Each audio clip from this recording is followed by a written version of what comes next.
মুখ্যমন্ত্রী প্লিজ এই উত্তরগুলো দেবেন মৌকা থাকলে। আপনি তো অনেক বিষয়ে উত্তর দেন, প্যারিস থেকে শুরু করে বাংলাদেশ, আমেরিকা, চাঁদ, কত কিছু বিষয়ে আপনি প্রশ্নের উত্তর দেন। এই প্রশ্নগুলোর উত্তর দেবেন। মাননীয়কে প্রশ্ন নাম্বার 1, আর কতদিন হিন্দুরা আপনার রাজ্যে আক্রান্ত হবে বলুন তো?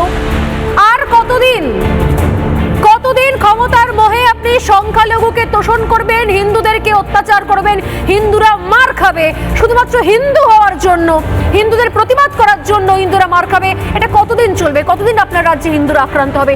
কখনো মঞ্চে সমস্ত প্রশ্নের উত্তর দেন না তো, কখনো দেন না তো, এত আপনার বক্তব্য থাকে।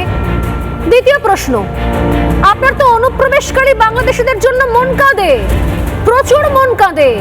বাংলায় কথা বললেই বাংলাদেশি, কত আপনার ডায়লগ শুনেছি আমরা।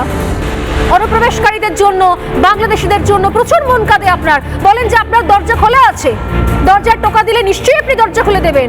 বাংলাদেশি হিন্দুদের জন্য মন কাঁদে না মাননীয়? কই দীপু দাস, তার স্ত্রী, তাদের জন্য তো কখনো কোনো কথা শুনি না। বাংলাদেশে হিন্দু আক্রান্ত হলে, হিন্দু মরলে, হিন্দু জ্বালিয়ে পুড়িয়ে দিলে গোটা পশ্চিমবঙ্গের রক্ত গরম হয়ে যাচ্ছে। আর আপনি কোন ধাতুতে গড়া মাননীয় মুখ্যমন্ত্রী?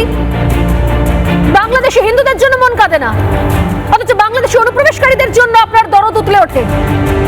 এটা কি ধরনের হিপোক্রেসি, বিচারিতা? 3 নম্বর প্রশ্ন, হিন্দুরা পথে নামছে হিন্দুদের জন্য, আপনার কাছে চাকরি চাইছে না, ভাতা চাইছে না, দাবি দেওয়া রাখছে না, তাতে আপনার এত ভয় কিসের? হিন্দুরা হিন্দুদের জন্য পথে নামছে, হিন্দুরা হিন্দুদের জন্য প্রতিবাদ করছে, বাংলাদেশি হিন্দুরা কেন আক্রান্ত হচ্ছে তার জন্য এপার থেকে প্রতিবাদ করছে। আপনার কাছে চাকরিও চাইনি, ভাতাও চাইনি, ভিক্ষাও চাইনি, তাতে আপনার তো সমস্যা হয়ে গেল কেন? এত ভয় পেয়ে গেলেন কেন? আর 4 নম্বর প্রশ্ন খুব গুরুত্বপূর্ণ, অপেক্ষা করবো আপনি নিঃসন্দেহে স্বর্ণালীর এই প্রশ্নের উত্তরটা দেবেন। এই রাজ্যে যদি সত্যি সত্যি হিন্দুরা এক কাট্টা হয়ে যায়, যা হচ্ছে, রং, দল, পতাকা সব ভুলে হিন্দুরা এক কাট্টা হচ্ছে, আপনার দলের ভেতর থেকেও হিন্দুরা এক কাট্টা হচ্ছে, আপনি সমস্ত খবর রাখেন, আপনি জানেন, তখন সামলাতে পারবেন তো মাননীয়? হ্যান্ডেল করতে পারবেন তো সেই দিনটা?